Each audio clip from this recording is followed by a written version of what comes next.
have seen the idea.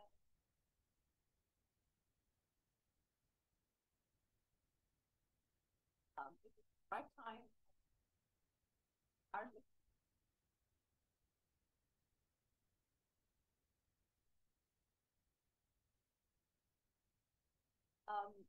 There has been a lot of effort.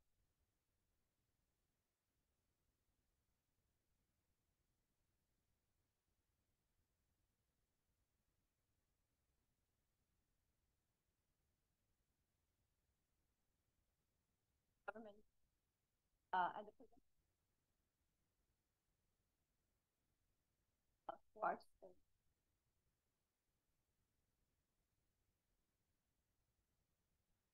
Can you hear? If your mic is on properly. Yeah. Is that better? I think it's on. No? Oh, there we go. I think that's better. Okay. Sorry.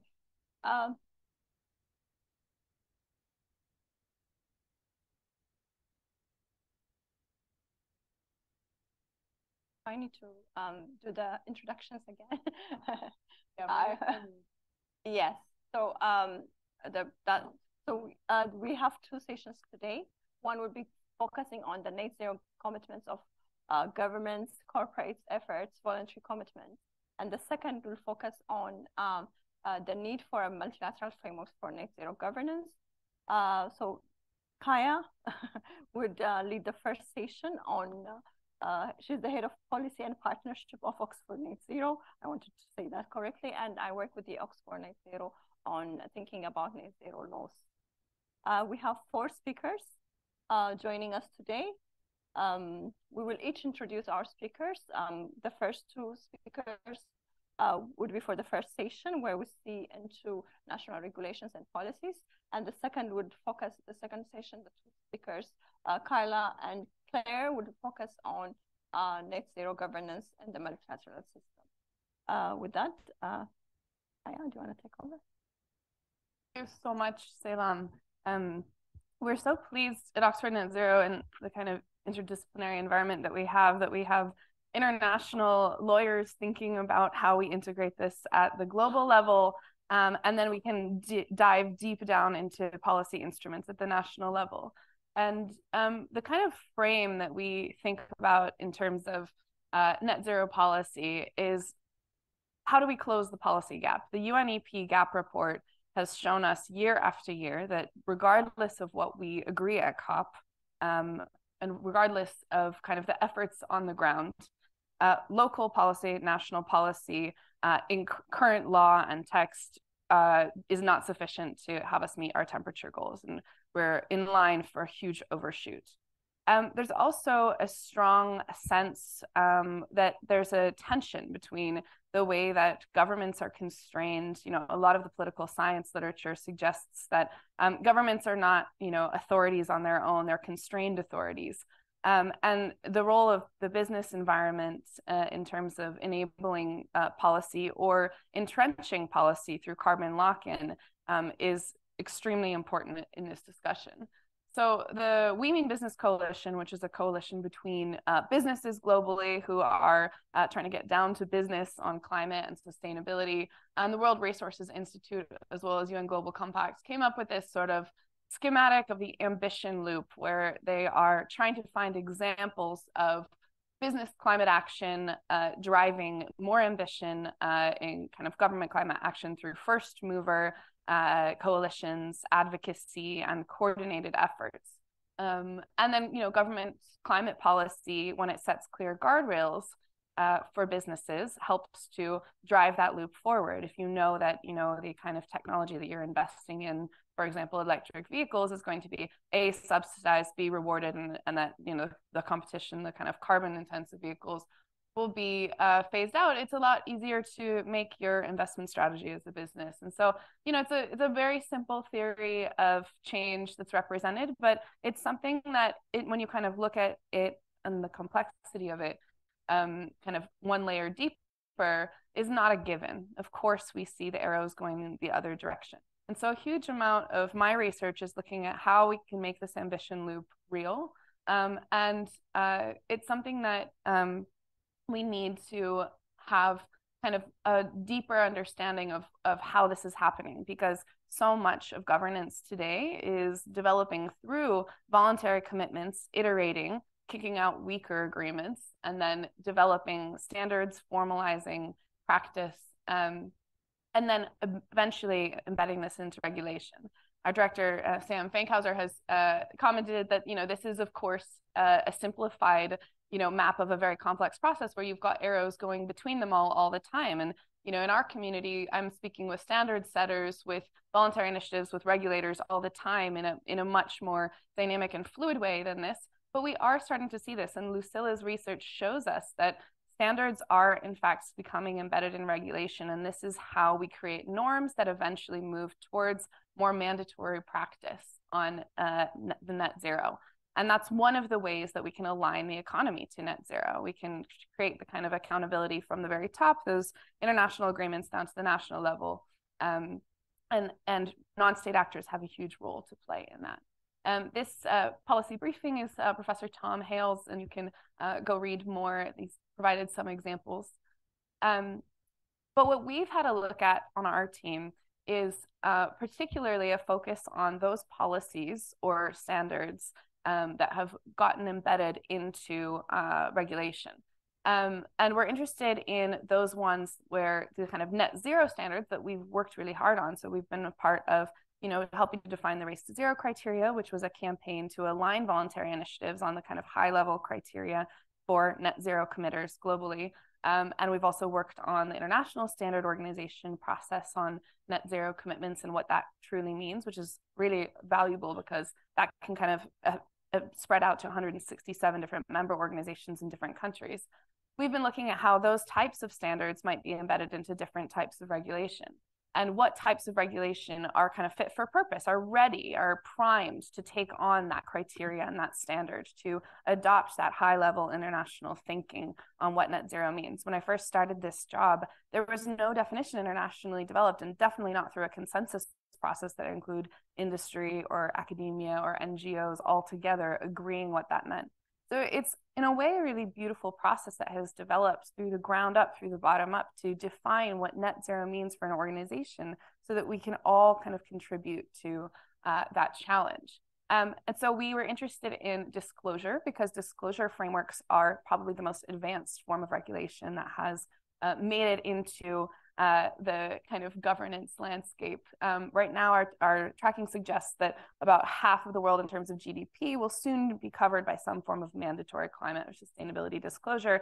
Usually that's kind of based on TCFD, which is looking at risks and opportunities, and that's framed around investor preferences, making sure that investors are, or investor risk, right? Making sure that investors are properly aware of the risks and opportunities in terms of climate if their investments. Transition plans is an exciting and kind of newer landscape, but definitely rapidly evolving. There's a transition plan task force out of the UK, but also globally now, that is helping to define what a mandatory transition plan looks like. And to me, we're so far behind on this. Like, this is something, understanding what organization level net zero aligned transition plans should be is something we should have thought about ages ago, because if companies are just developing these transition plans, they're going to have a lot of work to do in meeting those. But it's good that we're starting to see this move into the regulatory landscape, because as it does, as soon as companies see that something's regulatory, it moves up the board agenda. Claims is another area where we're already seeing litigation and legislation.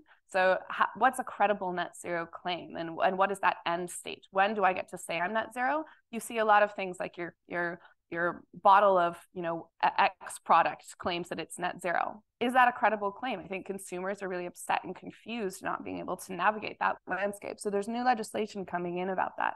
But we have some questions about policy sequencing. Is it fair to kind of wrap companies on the knuckles for sticking their neck out and trying to make a claim based on kind of what they think their best effort is before we've mandated a transition plan? And what is a credible net zero aligned transition plan? There's a question as to whether that could cause green hushing. At the same time, we can't really afford the sort of greenwashing that's going on, because it gives a false sense of security.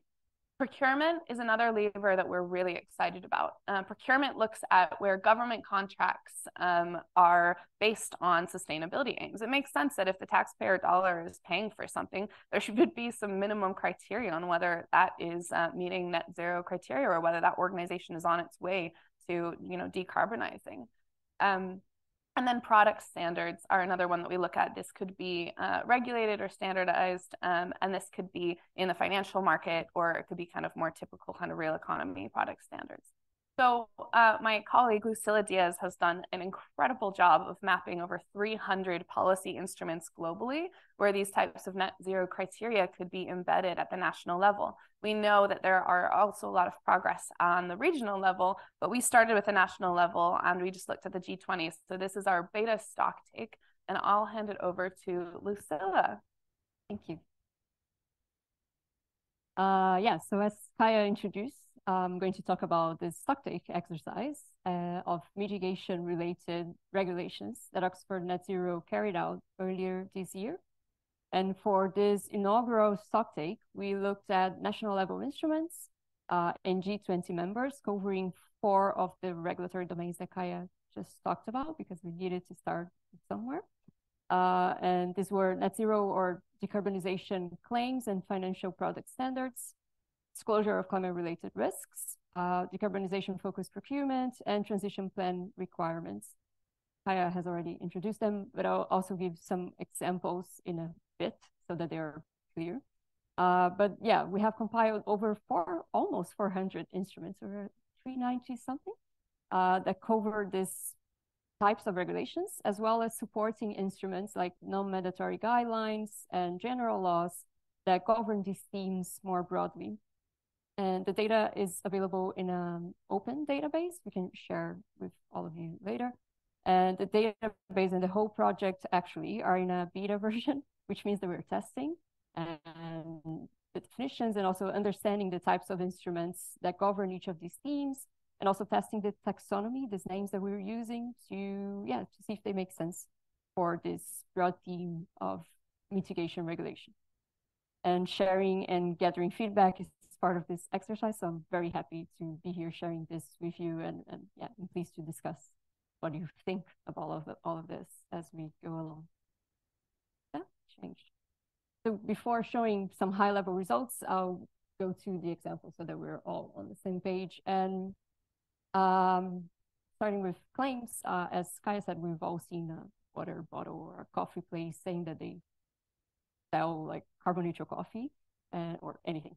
And France, for instance, prohibits companies from claiming that their products or services are carbon neutral or anything similar unless they support these claims with evidence, such as data on GHG emissions and how they are offsetting these emissions. And this is in law, and failing to comply with this law leads to fines. So the logic here is to let companies make their claims, and then evaluate if they are consistent. Another frequent approach that we've seen is saying beforehand what can and cannot be claimed. And by creating, for instance, product standards, we've seen this frequently in green bonds, which predefine what is, for instance, a transition green bond and what isn't. India, for instance, is doing something like that.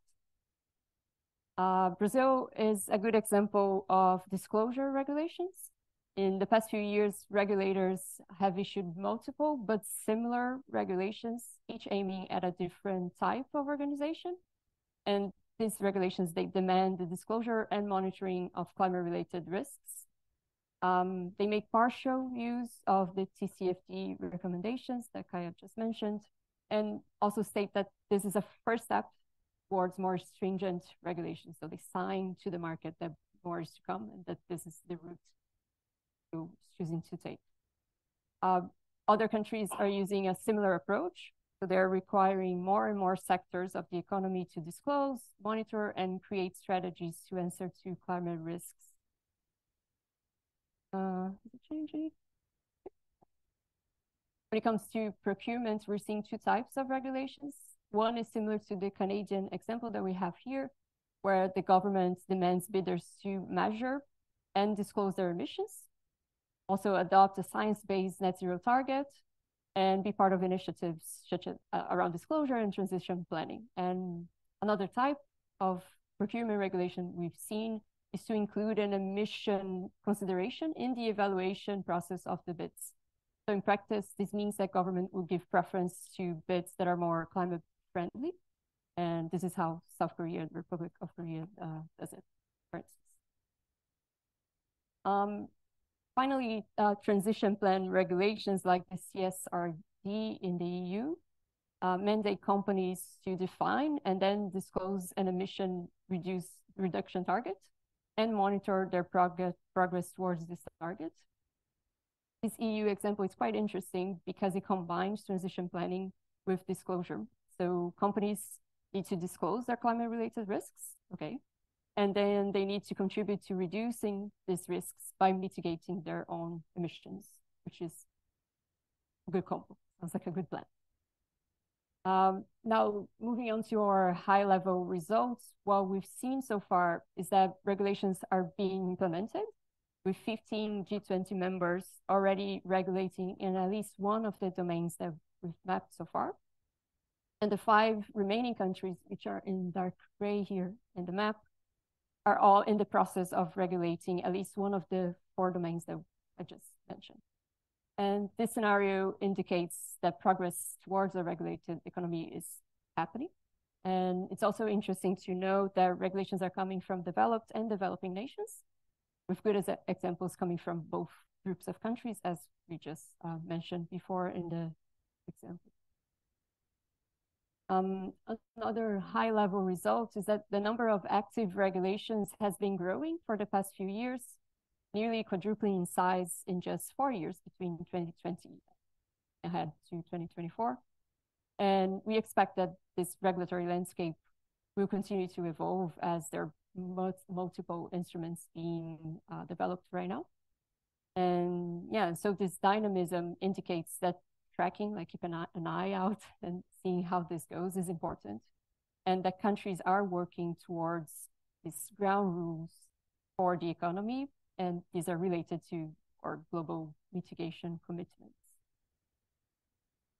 So far in our research, that is very nascent, we focus more on identifying instruments than evaluating their quality.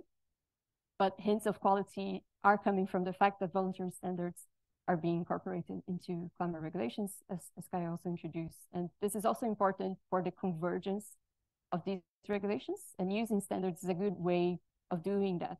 And voluntary standards have been fundamental in creating and promoting best practices for net zero action, but they have limited reach. And our data suggests that the advocated shift from voluntary standards to their incorporation into mandatory national regulations is underway.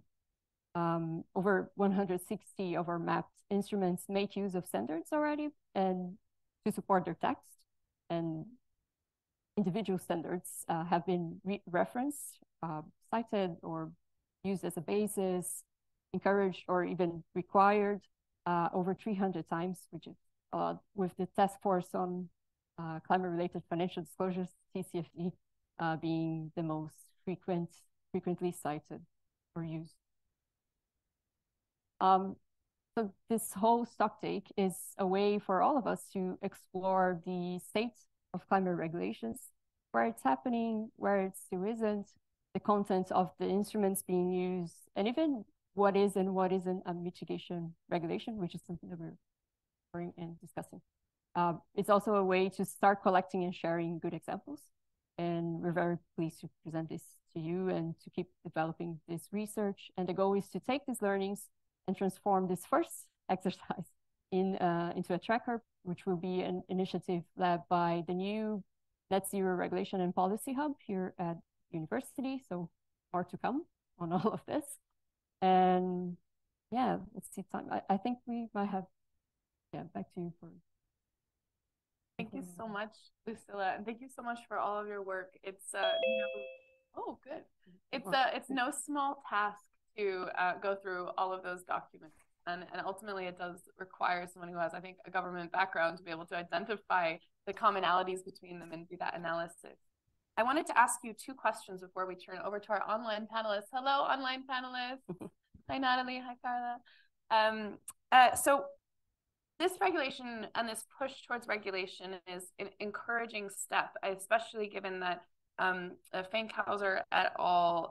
Book on policy trends showed a few years back that regulation is the last instrument that governments are likely to use because it's kind of seen as stringent or something that businesses don't like. And what we're finding from our research and our work with businesses is actually they're kind of calling on it. They're like, please level the playing field. It's confusing. There's too many voluntary frameworks out there. But there's no guarantee from my mind that the type of regulation we've seen is going to actually advance kind of the net zero economy. It strikes me that there could be some bumps in the road. The design of the regulation, how stringent it is, how mandatory it is, the sort of programs that it enables. So what are you thinking about how this regulation might help us achieve net zero at the business level? What are some things you're kind of looking at?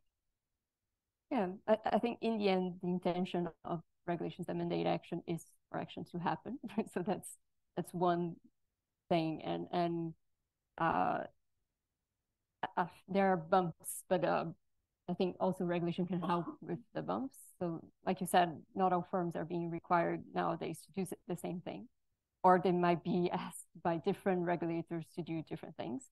And so convergence can be a challenge, and solving that, checking what is going on, is also a step in this direction.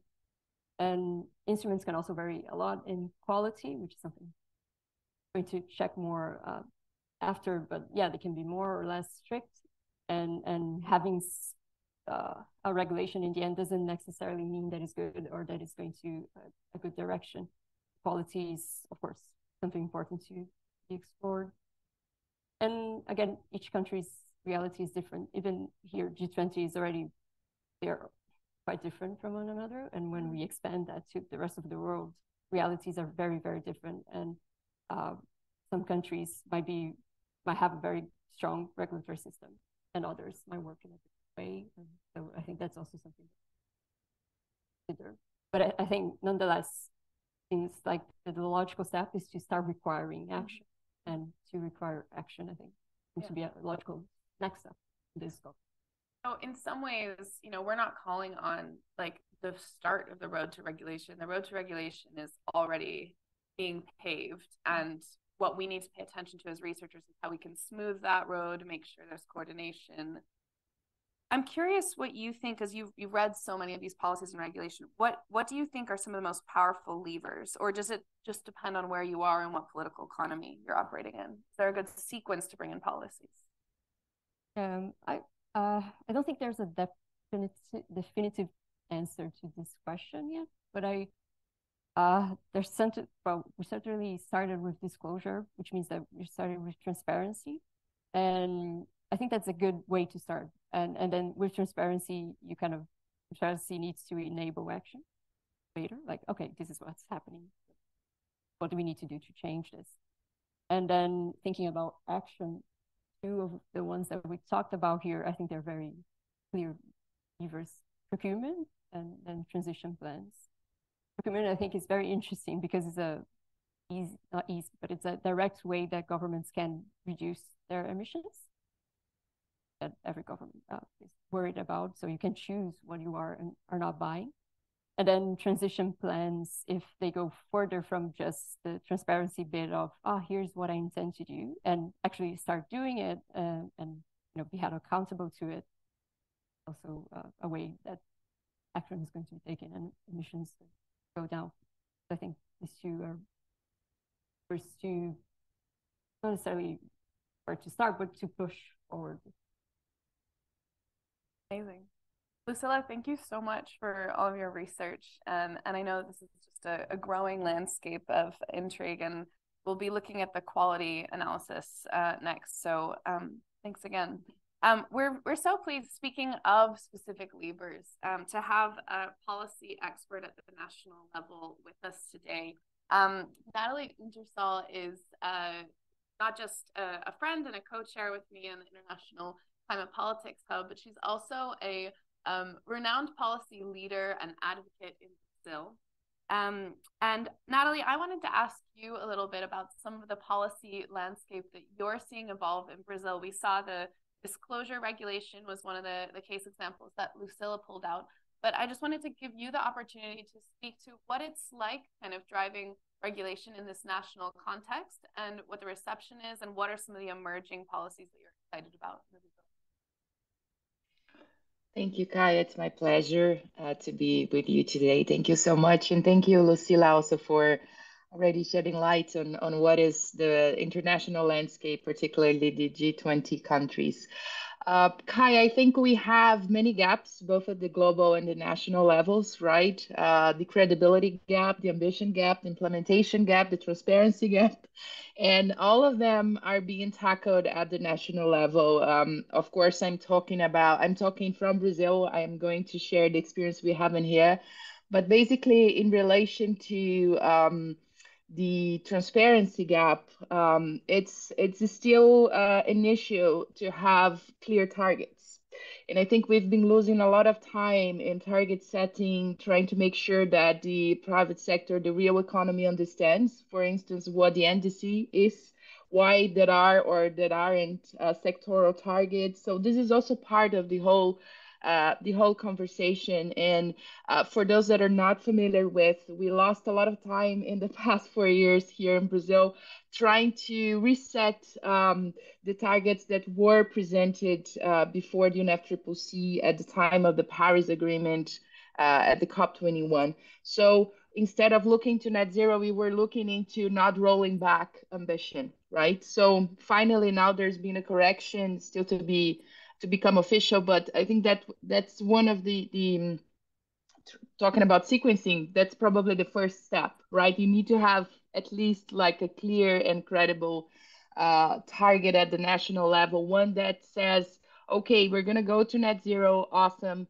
When? 2050, right? What are our intermediary targets? So this is one thing. The other thing is how then you translate that into specific regulations and specific policies. And this is one thing that is being quite hard for us to advance with. Trying to answer more objectively your question, although Brazil has a net zero target for 2050 in its NDC, we don't have any net zero target in legislation.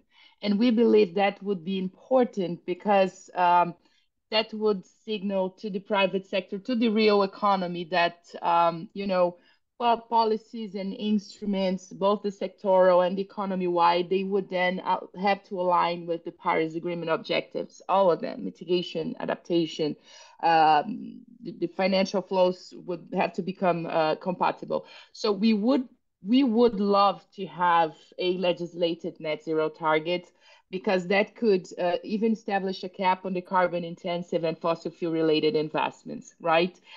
There would be a domino effect taking place, and we think that would provide legal substance, for instance, to question oil and gas explorations. However, that's a very difficult battle, right? An uphill battle that we know some other countries were able to overcome. We have the UK, we have Australia, but that's not preventing them also to invest in new oil and gas production. So although I still see the net zero legislation as a fundamental piece, not necessarily that's going to solve the problem. So going back to the point you raised before, that doesn't mean regulation doesn't translate immediately to implementation. We need to actually widespread all types of regulation, use all the tools we have in the toolbox of climate policy in the different sectors, right? So that's why at this very moment, as was mentioned before by Lucila, there is in Brazil regulation on disclosure that's applicable to financial institutions, to pension providers and insurers. There is no requirement for them, not yet, to advance with transition plans. So that's the next step, and that's very good. But the point that I want to make here is the reason why we have some regulatory framework developing for the financial sector is that our central bank and the regulators themselves they became part of the network for greening the financial system. That was a powerful tool, a powerful lever, because provided examples of what we could do here. And they advanced with, national legislation because of that. That's not the case for the real economy. Of course, there are different examples, different countries that can provide, inspiration, good practices, but overall, we don't have necessarily that that case registry with everything we need. For instance, just to give you an example, the OECD still doesn't have recommendations, specific recommendations on good regulatory policy practices and policies on net zero. So that would be a prime space, for instance, to advance that kind of thing. Right now, like the situation right here, I think it's a very fragmented one. Just to give an example, only 26 companies, Brazilian companies, they have SBTI targets. We won't do the transition with 26 companies, although they are quite big. But that's where we are now trying to work around and to work with regulators to really take advantage of the fact that Brazil has now a different political landscape. There's positivity around what we can do, to what we want to do. And finally, we need to take advantage of this moment to really advance not only on having stronger targets, locking in some net zero in the regulations, but also to anchor all of this into a very solid climate governance framework, which is not there yet. So to finalize, because I imagine you have some other questions, but I think the main concern, the main challenge we have at the moment is that although there is some advancement, the regulatory and political landscape here on the net zero, it's kind of becoming more and more visible, and we are, advancing somehow with that. There is something which is kind of immune so far to all of this, which is the fossil fuel production. Brazil is aiming to become the fourth largest oil producer in this decade. And this is being advanced as if we were not in a warmer and more a warmer planet and a more unstable climate. I know that's the case for other countries too, including those that have legislated net zero targets. So I think we have to make we have to be creative, and we have to make ways and find ways to really navigate this space within the conveyor belt system to tackle that. How we're going to cap the oil and gas production, that's still a very big question. Thank you. Natalie, thank you so much for that answer. I picked up on two really important things. I rarely hear people say, and this is why we got that regulation. And to know that story is a very special insight that you have, and it's something that I'll take home. A lot of the literature that I'm reading on how we do this, what we have, what kind of processes enable this, talk about catalytic coalition building, catalytic cooperation. That's Tom Hale has a great paper called Catalytic Cooperation, and it sounds to me like that coalition on greening finance that you mentioned was kind of a catalytic opportunity, but we can't just leave it in coalitions. It sounds like there's still going to be work to do bridging that implementation gap once the policy is in place. And hopefully those 27 SBTI commitments can expand, and we can build the standards into more regulation to drive that adoption. I wanted to ask you one more very quick question, if you could answer, because I know we have to hand over to the next section. And I think you were starting to signal how the NDCs being in targets and in law, that the integration between the international and the national, one of the most interesting points that I've understood about the integration between international and national policy is that countries that host COPs, countries that host international climate events, even just regional climate weeks, are more likely, statistically more likely to implement climate policy. And so I just wanted to ask you quickly what you're excited about Brazil hosting COP30. Wow, first of all, it's good to know that visibility also drives action. I kind of agree with that. I'm excited about Brazil looking at nature as as a solution, as an asset. For those that don't know much about our diplomacy, that's not been the case for many years. So I'm very excited about COP30 being the nature COP and Brazil advancing with net zero regulation around that too. So that's probably one of the main things. And the second, which is already unfolding, is that we are passing a cap and trade system. Is actually happening right now at the National Congress, and up to 2025, I think we will have regulated emissions, a cap on industry and energy related emissions here. So that's a deliverable, and I think it's going to be super important for us in terms of implementation. Thank you so much. And with that, I'll hand over to Selam for the international discussion to continue. Thank you, Natalie. Thank you very much, Kaya, yeah, and Natalie. That was very great, and it's great for our session that would look into a need for a multilateral governance on net zero. But I would start by saying that the Paris Agreement provides some clarity on that. It has driven a lot of efforts on climate action, net zero commitments. There is recognizable work that's being done, but the question is it enough? As Kaya was saying, what is required is from setting long-term goals, NDCs, there has to be some kind of tracking and really assessing if that's being implemented. That's the first question. The second question is, yes, many countries are designing policy, standards, regulations, but it's very fragmented. So there is no way of comparing one to the other. But in the main purpose of the Paris Agreement and achieving the goals of the Paris Agreement is there has to be clarity on how we get there. So with that point, some of the recent the IPCC UNEP-GAP report have clearly put numbers, right? So we need to reduce 43% from the 2019 level by 2030. There's another figure, yeah, by 2030 compared to 2019, we have to reduce by 60%. So these are quantified numbers. So when we design our policies, when we design our strategies, we also have something, we need something that could be quantifiable, tracked, and reported on. So the question is, if we're going to think of that kind of system, it's going to be disruptive. So not only disruptive, it has to go through all sectors and economies. But what we are seeing at this stage from national governments, either the policies focus on one sector, or it could focus on sectors that is more emitting in that specific country. There's a lot of research on this.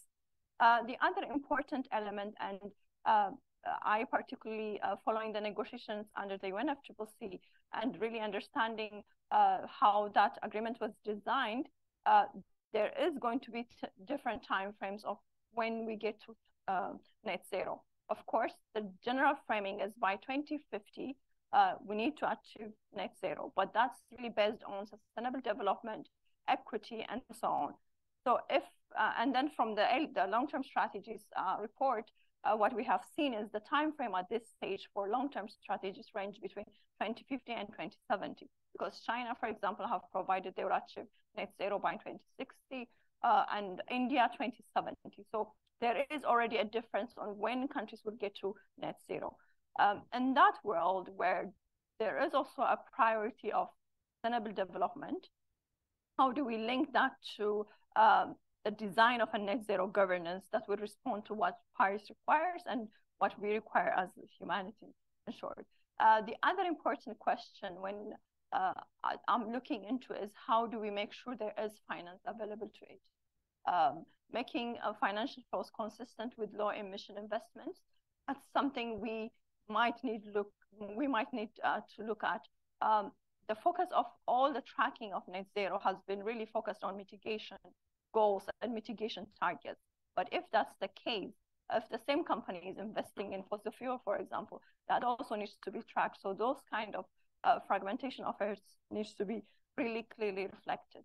The other important element, governments are doing a lot. It might not be sufficient, non-state actors are also doing a lot, but there could be governments that are not doing anything at all. How do we address that is also another important element, especially in considering a multilateral governance. The other is there is also a data that reflects, again, some countries' understanding of net zero is for all emissions, for all gases, for all 6 IPCC gases, whereas for some, it's only the CO2. So net CO2 reduction. What that means is the other sectors and the other gases will continue to be emitted. So even that clarity on net zero, meaning net zero of all emissions, need to be defined properly from a multilateral perspective, because at this stage, governments can choose which of the gases they can try to implement and advance their targets on, especially under their NDC. The other important element, and which we are again looking at, is how do we understand the scope and the coverage question? How do we address sectors, gases? Of course, there is a general guidance where even under the UNFCCC space, there are a lot of decisions under the UNFCCC, the United Nations Framework Convention on Climate Change, where it provides that NDCs, as much as possible, should cover all the sectors and all the gases. So for that, net zero targets needs to reflect a similar kind of guidance. In addition to that, there has to be some kind of clarity on how that's projected, the methodology they have used for estimating that, the methodology they're going to use to track it is also very important. So what we're thinking is, if countries are left to do all this, it will be more fragmented, right? So there is a need to set some kind of general guidance where countries come together, sign on to it, and then say, okay, this is how we're going to implement it, report on it, and implement it. And then we think of the instruments and tools, right? So what Kaya and Luciana are doing, sorry. I'm sorry, it's like a bad week to get a cold. So which of the instruments really work? How, in which geographical location, how can we bring that to another region and make sure that it could work and also feed from the different experience? So in short, these are some of the questions that I'm looking at, thinking about designing a multilaterally agreed net zero governance. And now I have two great speakers that have been working a lot on governance. Claire Evans, she's a senior global policy manager at Climate CDP. I'm sure you know that CDP coordinates and she leads in coordinating those efforts. She coordinates the climate strategies of Latin America, Europe, and ACP regions, and she also managed key relationships with the UNFCCC and the Marrakesh Partnership. And Carla is also an associate director with more than 20 years of experience on policy, laws, and governance on climate change and sustainability. She works with E3G, one of the think tanks based in the UK. She focuses on climate governance. And she has previously worked with Client Earth, which is really great also because Client Earth has also been working on a lot of climate-related litigation efforts. So now with the two speakers, I would like to invite you, Carla first. Do we need a multilateral guidance? We have heard the gaps. We have seen the different efforts that countries are taking in how they address net zero. So do you need a multilateral governance is needed, or you can also say no, it's not needed. So we really want to hear your views, your insights on how we can think of a global net zero governance. Thank you. Carla, over to you. Thank you, Salam, and good afternoon and hello, everyone. I'm very pleased to be with you, and thank you for the invitation and the conversation. So I'll make a few general remarks and try to address your questions. I mean, we're speaking about net zero governance, and of course, climate governance contains many things. Net zero governance also, but at least that gives us some focus. And if we think about the task ahead, and to make it very concrete in terms of who needs to act and by when, in G20 countries, we need to see emissions peaking by 2030, which is 7 years away. So we need, therefore, to think about exiting and phasing down of fossil fuels and massive scale up of clean energy. And clean energy really is one of the success stories and the opportunities. But as we know, we still have many, many challenges and many gaps, as was previously said. As a somewhat of a former environmental lawyer, or at least I started as an environmental lawyer, I think it's important to acknowledge that the governance in this area it's a relatively young area of law and governance, and the environmental field has really emerged. And in fact, in many countries in the world, there is very little environmental law. So we have a huge task ahead, and we don't necessarily have a huge amount to build on. So we've got to move really quickly, and that's really why there are so many gaps.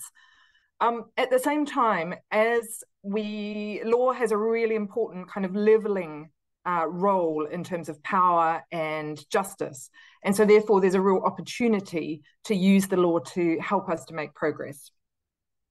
In terms of the multilateral piece, I mean, I think clearly the UN frameworks, the Framework Convention on Climate Change, the Paris Agreement are of course central, and the COP, both in terms of the framework and the law, but also as a process, a political process, is absolutely central. So I won't argue against there being the need for a multilateral framework and governance.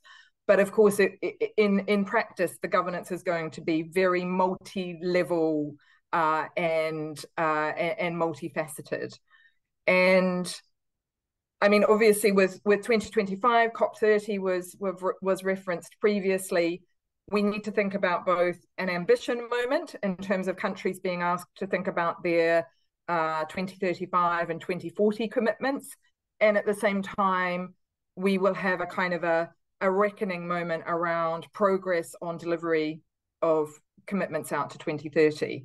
So I think this is kind of the ground for, in a way, the multilateral process.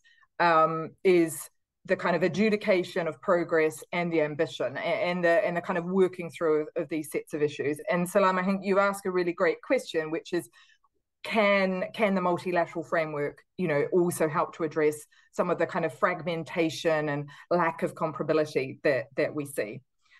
But the next point I wanted to make is that absolutely the national level governance and delivery is going to be key. And even if you look at the international framework, of course, the international process is based around states, but also the Paris Agreement is based around nationally determined contributions. So therefore, of course, we have to see national delivery. And there, from a governance point of view, as I also look at political economy, then of course there are going to be very specific, context-specific pieces at the national level that are going to be critical as to whether something is delivered or not in that particular place and at that particular time. So I don't think we will ever get to kind of one framework that can then be implemented. But there is, of course, a lot of practice around in terms of working with these different levels of governance, and that is very much the way of environmental law and international law in general.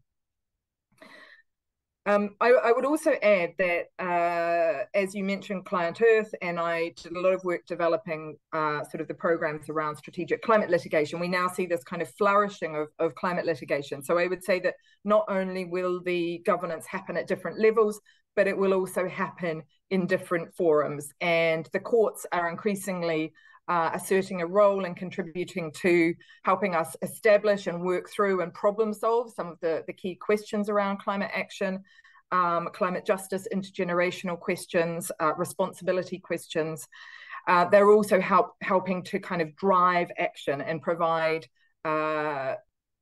litigants from youth litigants in the US and Spain through to many, many other groups, Indigenous peoples, to drive ambition, to hold people accountable, their governments as well as corporates, and to think also in a very practical way about interpretation, application of the laws that we have. We've seen that recently in the UK with the cases around the Climate Change Act, which are actually quite simple administrative law and interpretation cases.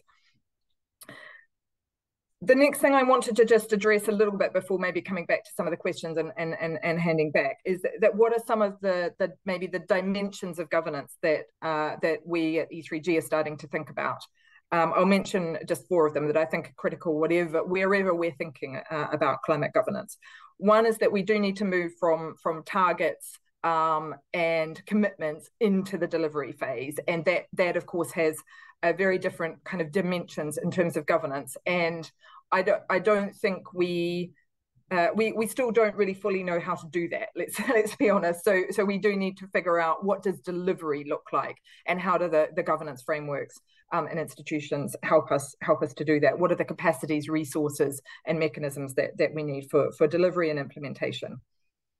And then the second point is around fairness and inclusion. So increasingly, we need to be thinking not only about justice between countries, and of course the COP process and the international processes are critical to do that, and the climate finance picture and loss and damage are very key conversations there. But we also need to think about fairness and inclusion of people within countries, both substantively in terms of distribution, but also in terms of processes to include people and to have governance that is citizen-centered, and again, you know, that's really a key feature of environmental law, but also of this kind of area. So increasingly, the sort of social dimension is, I think, something that is being addressed.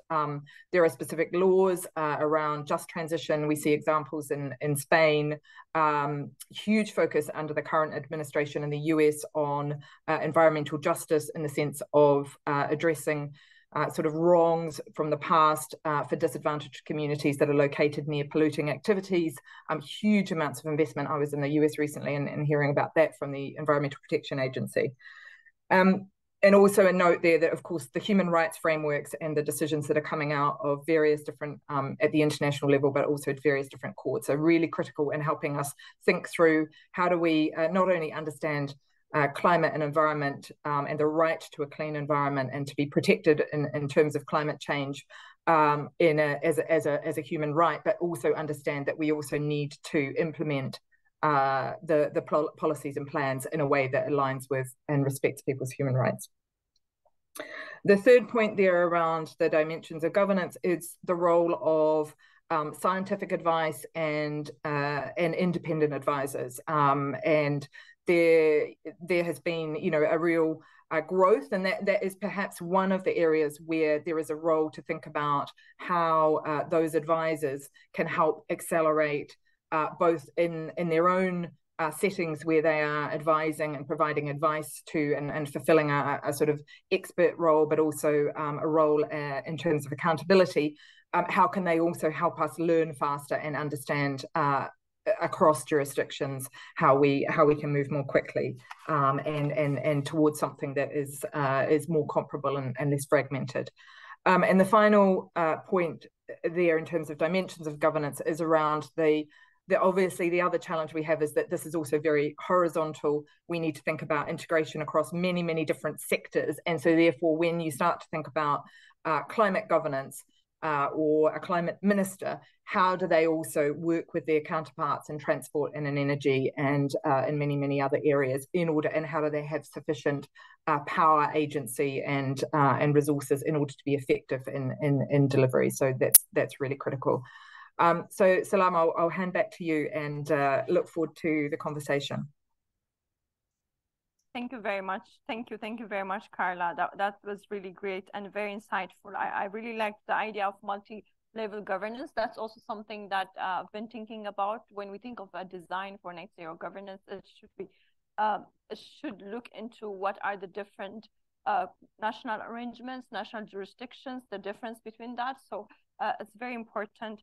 And I really like also the dimensions. That's really important. But maybe one quick question there is on transparency. I mean, related to the first part where it relates to delivering the target. So I feel also one important element that needs to be there is how we track this target.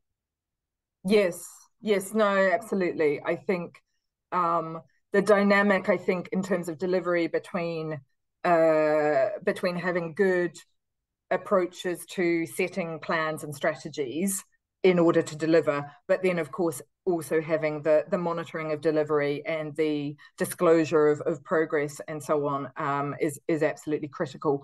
And who has access to that information and is able to, you know, to have a discussion, whether it's in Parliament or in a public setting or in a court, with a government, with a minister, around what is the progress and what's the accountability around that is absolutely critical. Thank you very much again. Claire, now I'm coming to you to hear again your views, your insights on this. And in particular, as you've been working on climate strategies of different regions, do you think it's politically viable to have an agreed climate governance? If we are saying, especially under the UNFCCC space, it's very political, right? So do you see if there is a political interest in that kind of governance? Thank you. Yeah, thank you very much, all, and a pleasure to be here today and to add to this discussion. It's a big question. I think also a little bit, you know, time will tell in terms of, I think, the political viability, and I think this is really being thought through at the moment, and in context really of what we sort of understand and to see potentially be what a multilateral net zero governance framework would be.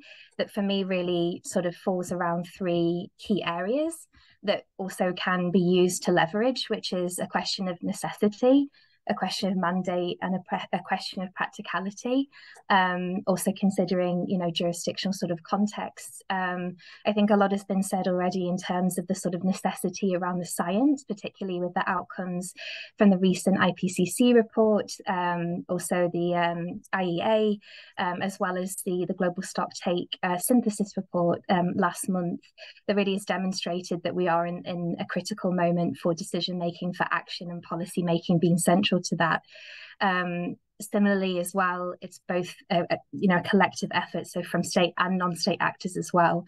You know, while we have seen, in terms of the question of necessity, if I may also go back to that a little bit, you know, whilst we've seen sort of voluntary uptake in terms of actions being disclosed through our own disclosure system at CDP, we've seen this sort of increase over 200% since the signing of the Paris Agreement. There is still a long way to go in terms of what needs to be sort of brought into place at a sort of a jurisdictional level, but also what we can aim to achieve collectively. Just to give a couple of examples, you know, less than 1% of companies globally disclosing through CDP, so that's around about 19,000 corporates, do not yet have a plan in place for 1.5 aligned, credible climate transition plan in terms of how we sort of measure the credibility, with about 4,000 or so aiming to do so within the next 2 years. You know, we have also in context of that the question of mandate, which again I think sort of can be sort of a source of contention that is being thought through at the moment. You know, the global stocktake will be culminating at COP28, and that has sort of recognised the importance of all actors, including non-party stakeholders, and also with COP27 last year as well, with the sort of announcement of the UN Secretary General high-level recommendations, really pointing in place the sort of need for enhanced governance of net zero commitments, but also, you know, not just in terms of non-state actors, which includes companies, cities, states and regions, but also for governments as well, to be considering what sort of you know, net zero governance systems are in place for that, and how that can be sort of operationalized and decided upon. In terms of the practicality, indeed, leaning into the mandate as well. You know, at the moment this is being sort of thought through. You know, currently there are sort of portals and systems in place to track progress under the Paris Agreement, but indeed a sort of question around greater transparency, sort of capacity, and sort of assurance and quality of data are essential in that. And I think that comes back again to sort of the discussions earlier on in terms of the integration of global standards as well, which again are noted in the recommendations, but indeed should be thought about as a floor and not a ceiling, and particularly considering the sort of you know, mechanism of transparency in enhancing accountability. how can we use and integrate sort of globally, acknowledged and established standards to further push for greater transparency and information around the risks, opportunities, dependencies, and impacts for both people and planet.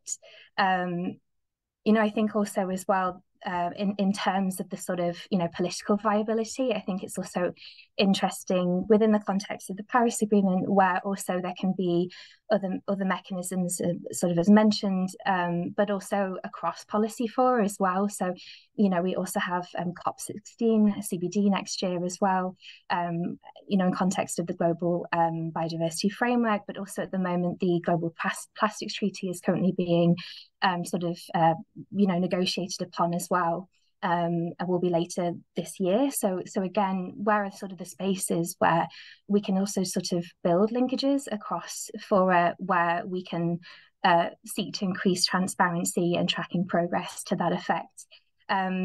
So I think another strand I would sort of mention in terms of that political viability of which has been touched upon a lot in the discussions is also where are the alternative fora, and also where can we link to sort of national jurisdictional developments and policy regulation, and the law being sort of cornerstones of that. As mentioned, we have seen an uptake in voluntary disclosures, but they are insufficient. And as mentioned sort of earlier on as well, we do see momentum, particularly on disclosure policy and regulation, serving as a powerful tool to ratchet up ambition action. So across the G20, very much mandatory climate-related financial disclosure is now on track to become the norm. And then in other spaces and sort of broader, biodiversity and nature-related impacts, for example, we understand sort of through an analysis across our global policy team that about 40% of jurisdictions in the G20 are in the process of introducing water-related disclosure requirements as well, that show sort of a sufficient degree of alignment with principles for high-quality mandatory disclosure.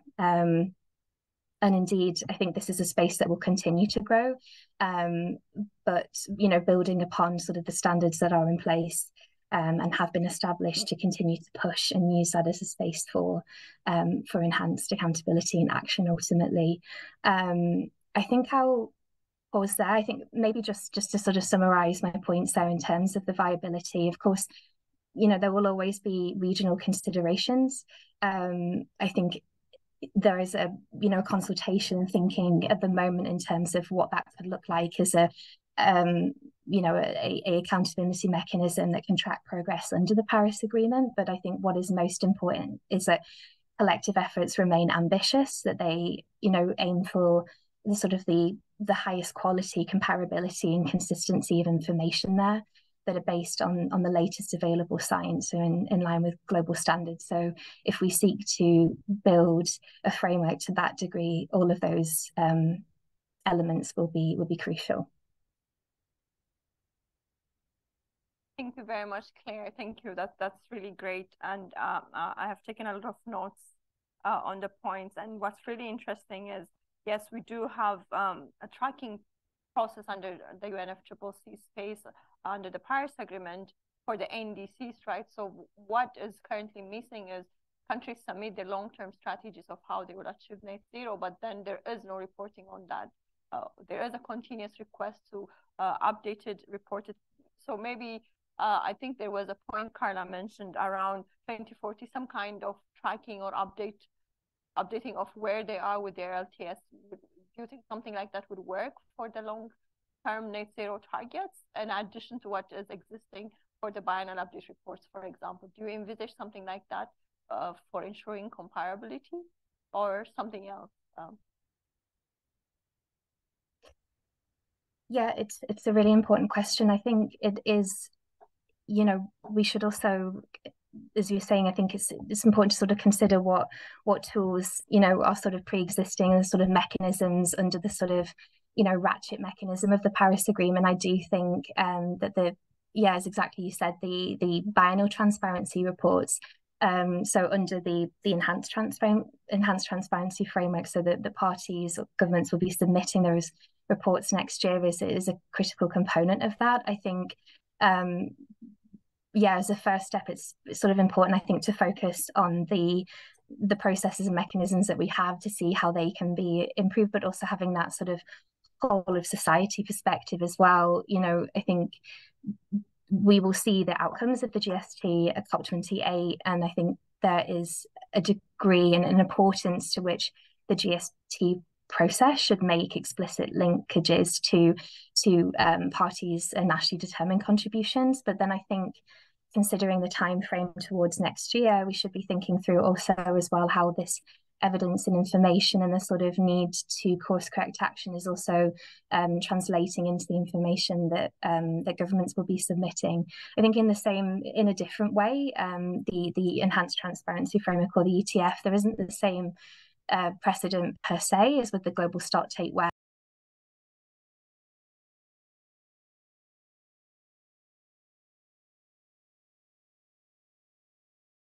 next iteration, but certainly for future iterations. Thank you very much. That's really great, and it really has been interesting on how we would think about the net zero governance system. Now it's time for questions and answers. Hopefully we have the answers. Yeah, so we'll start from the room, and we do have quite a few questions that I've submitted online too. So, but I think we can start from colleagues here. So, might need the mic. Yes.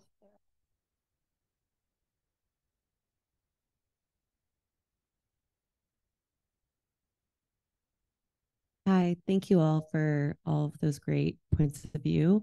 I'm curious for the regulations and a lot of the goals that we're talking about, they're a little bit more longer term, even say 2030 is still a decent amount of time away. And we've seen some significant players already go back on some of those agreements, or, you know, I had a decade career in US government, and we even removed ourselves and then re-signed it. And so I'm just curious, from your perspective, what are some of the maybe shorter term regulations or goals that you've seen be implemented that maybe have been helpful with the turnover of leadership and the turmoil of the political climates? I'm going to jump in first and might hand over. So I think one of the tools that we highlighted, which is procurement, is really exciting because even when you don't have a full kind of, in the US, for example, didn't have control of both the House and the Senate, but the executive authority was able to put in place procurement laws because that was the, you know, money and the executive power of the government. And so that was one way to sort of spark movement from companies who wanted to bid for projects with the government. I think that there's also something that I like to think about in all of this, which is that regulation is not only powerful because it, you know, mandates something. It's powerful because the threat of regulation exists, and that has been shown to drive more uptake of standards. And so when we spark a discussion about regulation, I mean, often it can be a 3-year-long process. The SEC process, for example, in the US has been like a 2-year process. And there's consultations going, it gets businesses talking, and they say, oh, did you hear, even just the rumor, oh, did you hear SBTI might be listed as a requirement in the SEC laws? That drives uptake because no company wants to be caught out. You know, they need to start planning if they're going to start meeting those standards. And so what I would say is that it can be disheartening. The retrenchment that we saw last week in the UK is definitely something that, you know, Ford and a bunch of other companies like signed a huge letter saying, we are livid. You are messing with our investment plans, and that is bad for business. And it is bad, right? But once we've started the conversation, there is a feedback dynamic where previous, you know, actions feed future actions. And all we have to do is keep talking about, keep doing it, and keep driving the kind of momentum that is inevitable. Some folks that I've been talking to in other parts of the climate action ecosystem are starting to use the word inevitable policy response. It is inevitable. It is going to be difficult, and we are going to weather this together. And so we might as well get our businesses ready for that. And we, as I think individuals and people in society, people in the world, no matter what organization we work on, can advance that message. Second that, and also adding another layer, like transparency mechanisms in general also do that, because you showcase what is going on. You can showcase how you want. There are different definitions for Scope 3 emissions. There are many potential issues. But at the same time, you kind of have to show something. And if you need to show something, you want this to be good as possible. And so disclosure, and even some of these claims, like laws that say, actually, you cannot say you're carbon neutral unless you do this and that, this and that. This is also helpful. And this is something that is happening now. And it's not for 2030s. Now, if you now are saying that your product is like this, has this characteristic, and now we are also requiring you to back this up with the role. Add briefly on that, and maybe I can also invite our online panelists to briefly respond to that question, because I think it's important. One, I think the challenge with long-term targets is net zero targets are long-term. That's the first challenge, right? So as you said, governments come and change their targets, but I think the next step after those targets are set in plan, that's to embed it in a regulation. Once it's embedded in a regulation and adopted by Parliament, then it's very difficult for the next coming government to revoke that, right? So I mean, it's for targets, of course, it's hard, but it could be changed. But once it's embedded in this instruments, then it could be more difficult for government. So even if that's why we are trying to say, even if it's a long-term target, we need some kind of clear guidance of how you get there. And for that, regulations really are important. So not only specific on disclosure, but it could be more than that, right? So if it's regulation, then it could cover the different sectors and so on. But of course, that would take time, but it will be more difficult for governments. Okay. If anyone else wants to add on that, happy to give you the floor. But we also have a few other questions. Okay. Can I maybe now read one of the online questions? This one is on life cycle assessment and standards. So the question reads, to come up with self-assessment efforts to net zero, do firms use life cycle assessment? If so, what standards do you use? ISO standards, if they're there, have been used. I think it's 10, 6. There's 6. There's a 6. There's a 7. Or I don't remember the number. There's the life cycle ISO standard that is used, and we've seen it. It's part of the slides. Like, it's one of the ones that has been already embedded into regulation, for instance, and that's usually for transition plan. If I'm going to say, this is the life cycle of my product, and given this, I'm going to achieve a reduction in emission, considering this.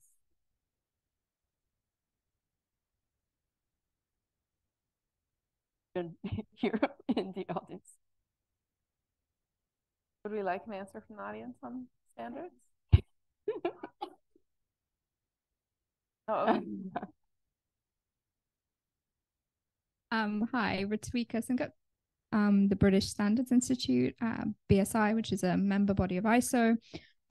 Really great talk. I think one of the things I picked up on from the panelists was around kind of the bumps in the road, the fact that there might be quite a lot of regional context that needs to be considered in this landscape. So I was really keen to hear your thoughts on kind of how you've approached that in your work at the moment. One of the things that so at BSI and our partners at the UK Accreditation Service, my colleague is here today, are really thinking about is how we can tap into the existing infrastructures that are in place in every country around standards, accreditation services. So this will be, national standard bodies that are already operating across the economy, but might not be tapping into the net zero and climate area, but actually have the ability to scale things really quickly. And they could be a really useful regional bodies to kind of engage with and bring along in this journey, because they can really help make that difference. But really keen to hear your thoughts on how you've sort of looked at that local context. Or to ask another question instead of answering. Maybe this is one for Claire.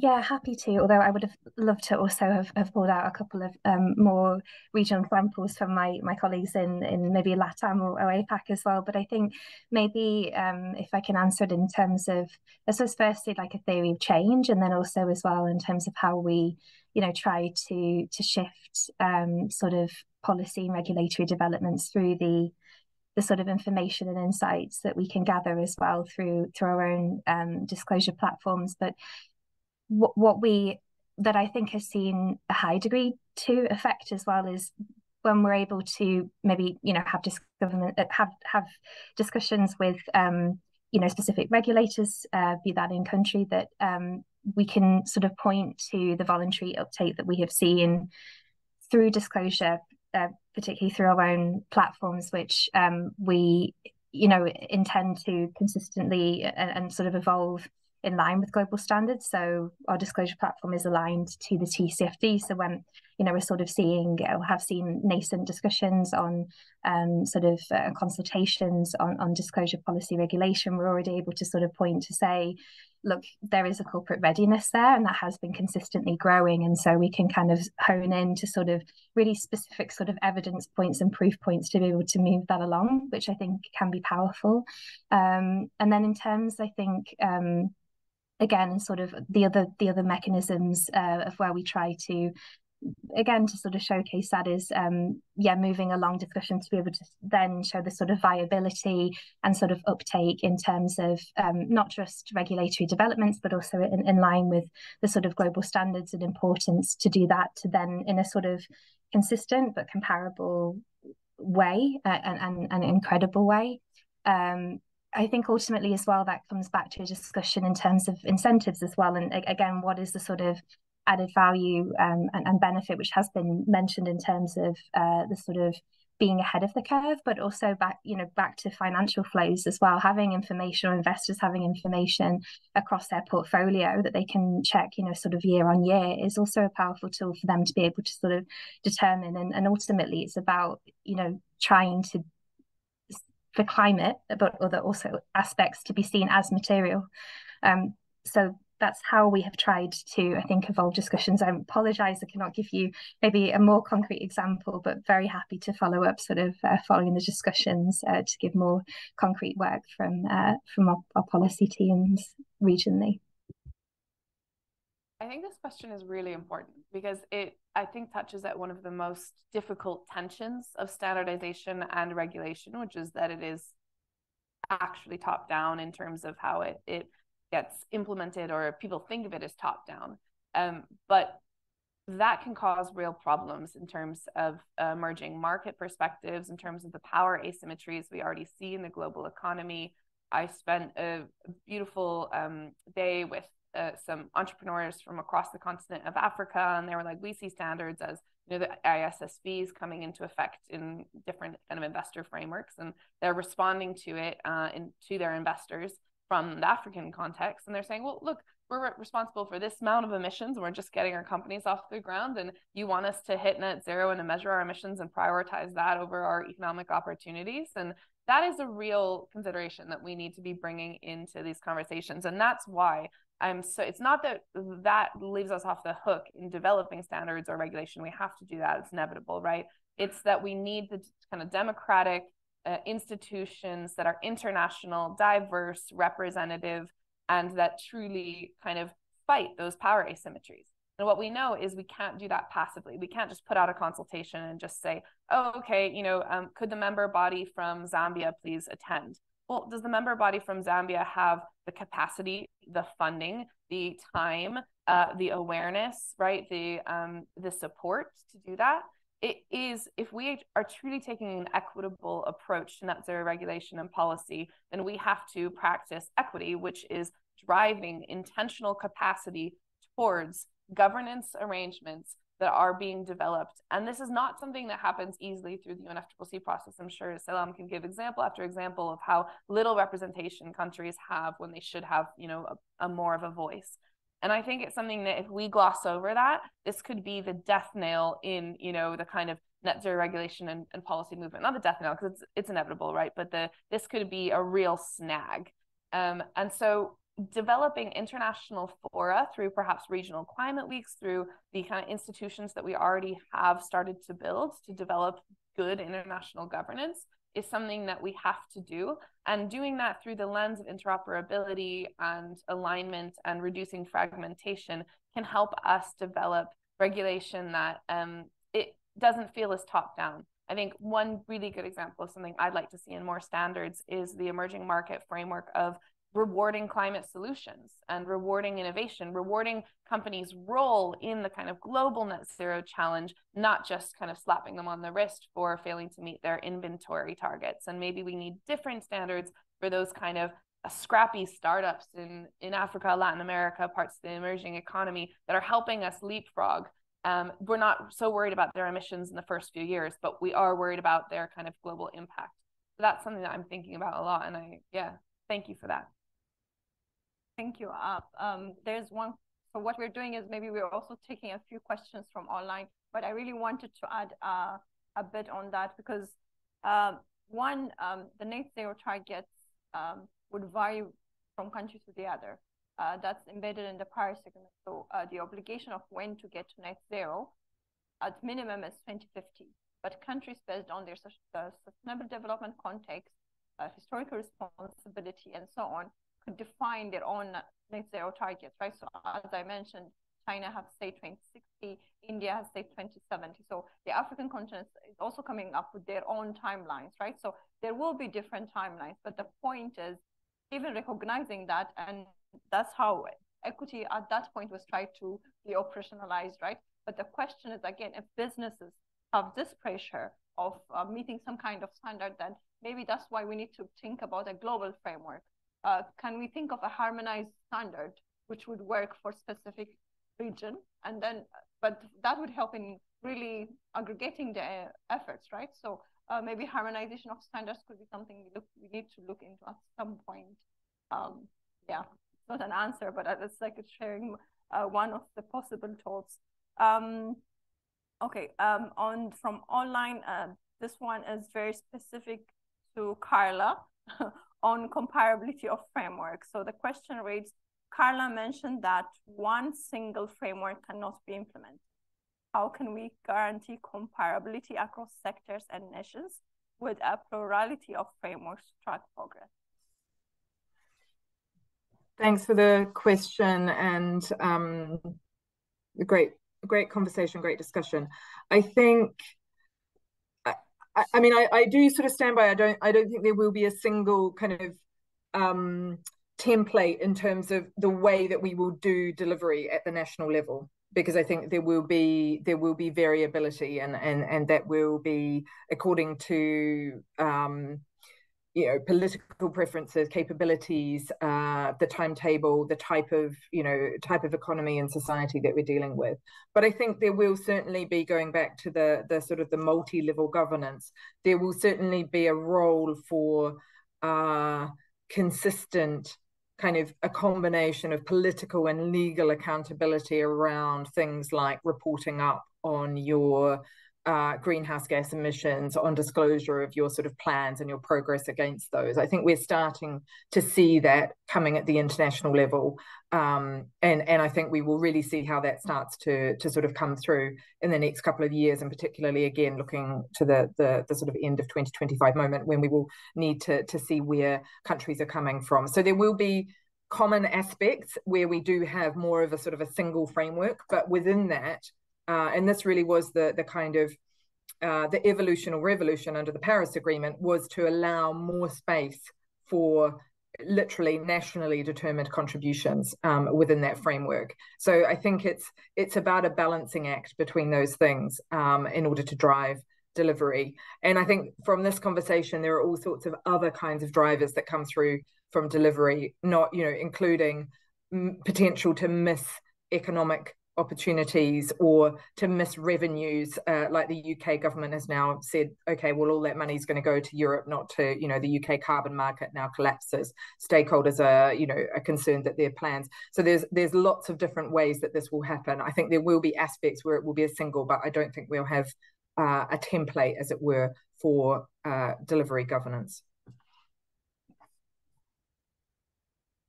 Thank you very much. We have only a few minutes, so maybe the last question from the room. Yeah.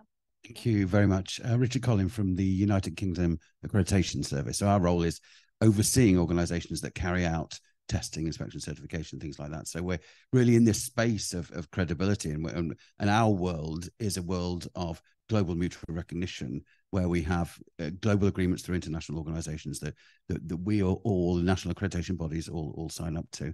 And so I hear all the time comments about consistency and credibility. What I also think about is how, in the end, businesses are going to adapt what they do. This comes down to all the regulations and the policies comes down to enabling businesses to do better what they do in a way that they can realistically and credibly move towards net zero at the right time and in the right way. So Rashmika mentioned the frameworks, the national frameworks that also link to international frameworks that we have. Carl, you were talking about maybe it's possible to have more of a global approach, and you were talking about harmonization.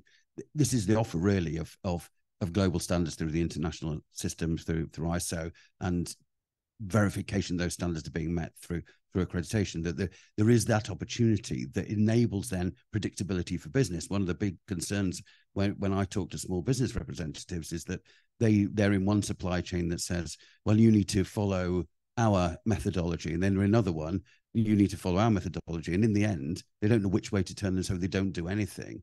The opportunity to use those more global methods of developing and having standards that can then be checked against in a way that's globally recognized and scalable, there's such power in that.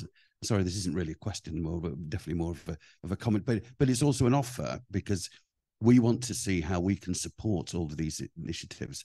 Your point about the democratic challenges in standards, that's a really important point. But it's something where BSI has always been very big on that. There's a development committee within ISO that looks at how to support different nations in their standards development. Maybe there should be a focus in there on net zero and net zero standards to we real focus on how that works. So there's a question in there somewhere, and I'm trying to think exactly what it is, but I think that's about how do you see these policies enabling businesses to do their job in a way that just doesn't ramp up more and more cost? What's the way forward to do that, to move towards net zero, but do it in a way that's realistic for businesses as well?